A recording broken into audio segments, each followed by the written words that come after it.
Guard of Honor is a Pulitzer Prize-winning novel by James Gould Cozzens published in 1948. The story takes place over 4 days in September 1943 and follows a group of military officers and civilians involved in the preparation for a visit by a high-ranking Army general to a military base in Florida during World War II. Cozzens' writing style is characterized by his detailed descriptions of the setting and the characters' inner thoughts and dialogue. Through this approach, he explores themes of loyalty, duty, and morality in the face of war and bureaucracy. The novel is primarily focused on the military hierarchy and the inner workings of a military base. However, it also delves into the lives of civilians working at the base, including a local newspaper editor and his family, who provide a civilian perspective on the war effort. One of the most significant events in the novel is the visit of the general, which causes tension and chaos among the officers and civilians as they try to impress and appease him.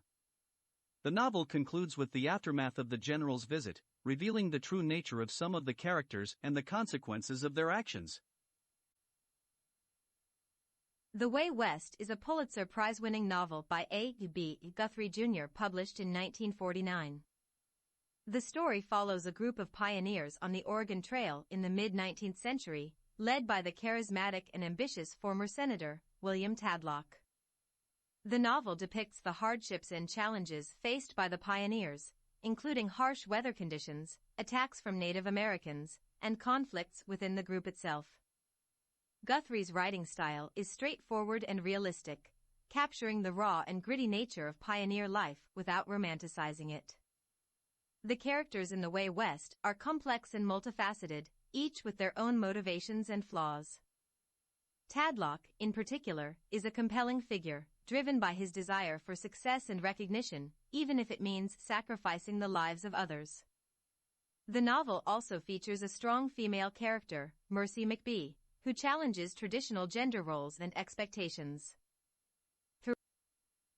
The Town is the second novel in Conrad Richter's trilogy, The Awakening Land, published in 1950. The story takes place in the late 18th and early 19th century in the fictional town of Moonstone, Pennsylvania, which is rapidly growing as a result of the expansion of the American frontier. The town focuses on the life of Sayward Wheeler, a strong-willed and independent woman who struggles to adapt to the changing times and attitudes of the growing town. The novel explores the tensions between tradition and progress as the community struggles to balance its roots with the pressures of modernization. Richter's writing style is characterized by his vivid descriptions of the landscape and environment, as well as his attention to historical detail. The Town captures the essence of frontier life and the challenges faced by those who sought to build a new society out of the wilderness.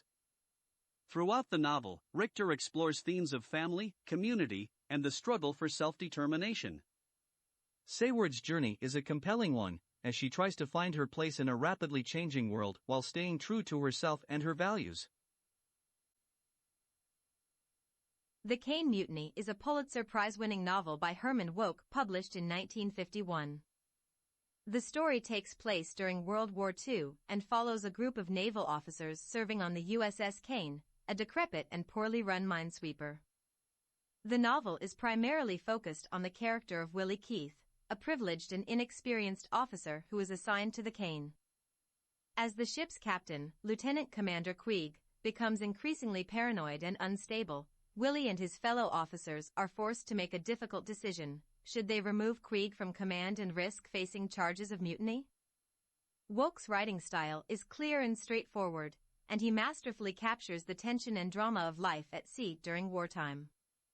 The characters in the Caine Mutiny are complex and nuanced, and Wouk explores themes of loyalty, duty, and the responsibility of leadership. The Old Man and the Sea is a novella by Ernest Hemingway, first published in 1952. It tells the story of Santiago, an aging Cuban fisherman who has gone 84 days without catching a fish. Determined to end his unlucky streak, Santiago ventures out into the Gulf Stream in search of a large marlin. Hemingway's writing style is spare and precise, with a focus on concrete details and the natural world. The novella is a powerful meditation on the human condition, as Santiago grapples with his own mortality and the harsh realities of life at sea. Despite the challenges he faces, Santiago remains determined and resilient, embodying the Hemingway code of grace under pressure. The novella is also notable for its exploration of themes such as isolation, perseverance, and the struggle for meaning in a chaotic and unpredictable world. The Old Man and the Sea is widely regarded as one of Hemingway's greatest works, and it won the Pulitzer Prize for Fiction in 1953. It is a timeless masterpiece of American literature, offering a powerful and poignant reflection on the human experience. A Fable is a novel by William Faulkner, published in 1954. The story takes place during World War I and follows a group of French soldiers who stage a mutiny in order to avoid a suicidal attack on the German lines. The soldiers are led by an enigmatic and messianic figure known only as the Corporal, who is believed to possess supernatural powers. Faulkner's writing style in A Fable is complex and experimental, featuring stream-of-consciousness narration and a fragmented structure. The novel is notable for its exploration of themes such as war, religion, and the nature of sacrifice. The Corporal is a complex and enigmatic figure, embodying both the hope and despair of the soldiers he leads. The novel also features a cast of characters that are both vividly drawn and deeply flawed, reflecting the complexity of the human experience. A Fable is a challenging and thought-provoking work of fiction that rewards careful reading and reflection. Faulkner's prose is both lyrical and dense, capturing the complexities of the human condition with insight and compassion.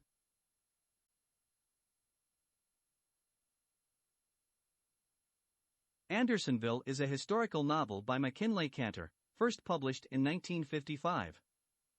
The story is set during the American Civil War and is based on the true events that took place at the notorious Confederate prison camp in Andersonville, Georgia.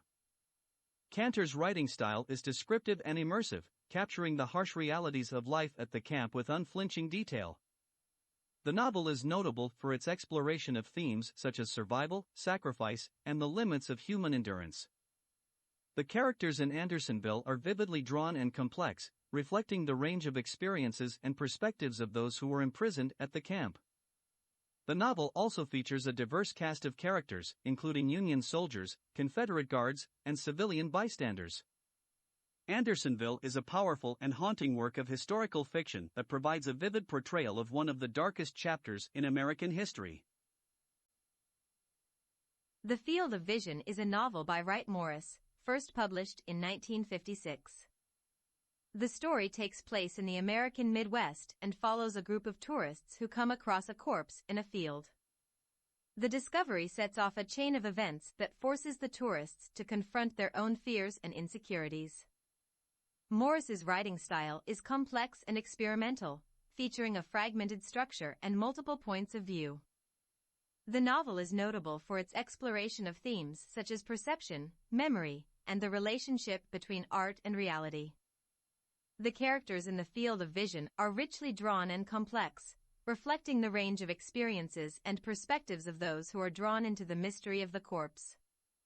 The novel also features a diverse cast of characters, including a disillusioned artist, a cynical journalist, and a haunted war veteran. A Death in the Family is a novel by James Agee, first published in 1957. The story takes place in Knoxville, Tennessee and follows the aftermath of a tragic car accident that claims the life of 6-year-old Rufus Follett. The novel is semi-autobiographical and is based on Agee's own experiences of losing his father at a young age. Agee's writing style is poetic and introspective, capturing the nuances of family life and the grief that follows the loss of a loved one. The novel is notable for its exploration of themes such as faith, love, and the meaning of life. The characters in A Death in the Family are richly drawn and complex, reflecting the range of experiences and perspectives of those who are affected by the tragedy. The novel also features a diverse cast of characters, including Rufus's parents, his extended family, and their friends and neighbors. A Death in the Family is a powerful and deeply moving work of fiction that explores the complexities of human experience with grace and insight. Agee's prose is both lyrical and profound, capturing the essence of grief and the redemptive power of love. The Travels of Jamie McPheeters is a novel by Robert Louis Taylor, first published in 1958. The story is set in the mid-19th century and follows the journey of 13-year-old Jamie McPheeters and his father, a gold prospector, as they travel from Kentucky to California during the California Gold Rush. Taylor's writing style is rich and descriptive, capturing the harsh realities of life on the frontier with vivid detail. The novel is notable for its exploration of themes such as family, friendship, and the quest for wealth. The characters in the travels of Jamie McPheeters are complex and memorable, reflecting the range of experiences and perspectives of those who were drawn to the gold rush. The novel also features a diverse cast of characters, including Native Americans, Mexican Americans, and other immigrants who were part of the westward migration.